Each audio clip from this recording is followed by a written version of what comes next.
Սևանը շարունակում է մնալ Ադրբեջանի քաղաքական հետաքրքրության կենտրոնում։ Մասնագետներն ասում են, Ալիևի վերջին հայտարարությունները պետք է դիտել ոչ միայն անվտանգային, այլ նաև էներգետիկ և ռեսուրսային տեսանկյունից։ Ջուրը դարձել է համաշխարհային անվտանգության կարևորագույն թեմաներից մեկը։ Շատ հնարավոր է, հենց այդ ագրեսիվ պահվածքը Ադրբեջանի պայմանավորված է առաջին հերթին հենց այդ խմիրելու ջրի հետ կապված խնդիրների հետ, որոնց նրանք բախվում են։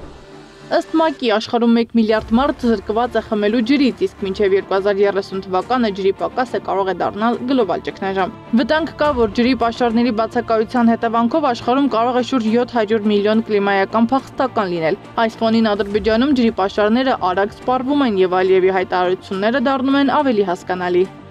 Արցախի հանձնումով Ադրբեջանի նրանք որոշ չափով լուծեցին այդ ջրի պաշարի խնդիրը, որտեղ մի շարք գետեր անցել են իրենց վերահսկողության տակ, բայց միևնույնն է, այդ հարցը իրենց համար դժվար լուծելու է, իրենք հասկանում են ժամանակի ընթացքում խմելու ջրի խնդիրը իրենց համար դառնալ է մեղմ ասած օրհասական։ Համաշխարհային բանկի տվյալներով մեկ շնչին բաժին հասնող քաղցրահամ ջրի պաշարը Ադրբեջանում ընդամենը 851 խորանարդ մետր է, մինչդեռ Հայաստանում ավելի քան 2300 խորանարդ մետր։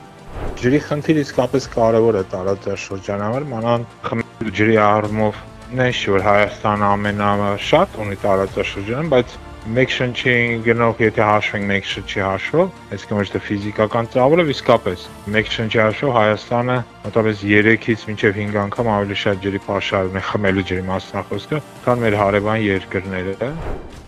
Մասնագետները զգուշացնում են, Ադրբեջանը կանգնած է էկոլոգիական և սոցիալ-տնտեսական լուրջ վտանգների առաջ։ Միջազգային փորձագետներն անգամ զգուշացնում են հնարավոր էկոլոգիական աղետի մասին, եթե հարցը չստանա համակարգային լուծում։ Միաժամանակ քաղաքագետն ունի երկրորդ կարծիք Ալիևի հայտարարությունների մասին։ Բոզոյանը ասում է, Ալիևի խոսքերը պարզապես հայտարարություններ չեն։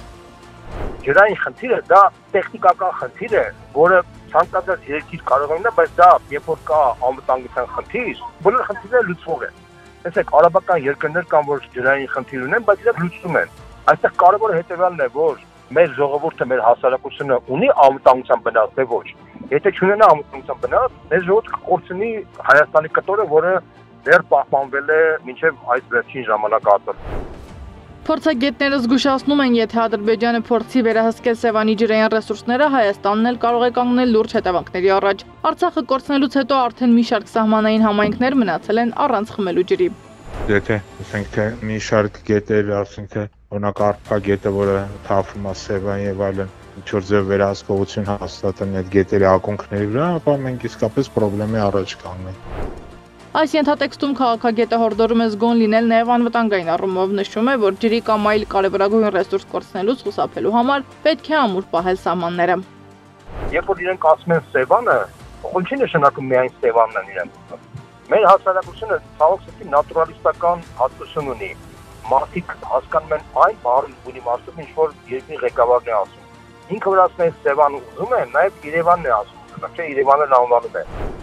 Տարածաշրջանում ջրի խնդիր ունի նաև Իրանը, Թեհրանում նույնիսկ քննարկվում է մայրաքաղաքի տեղափոխությունը ջրի սուր պակասի պատճառով։ Մասնագետներն առաջարկում են Հայաստանը ջրի վաճառքի միջազգային մեխանիզմներով կարող է զարգացնել գործակցությունը Իրանի հետ երկուստեք շահեկան տարբերակով։ Սեդամ Ակարյան, Նոնա Գևորգյան, ABC Media։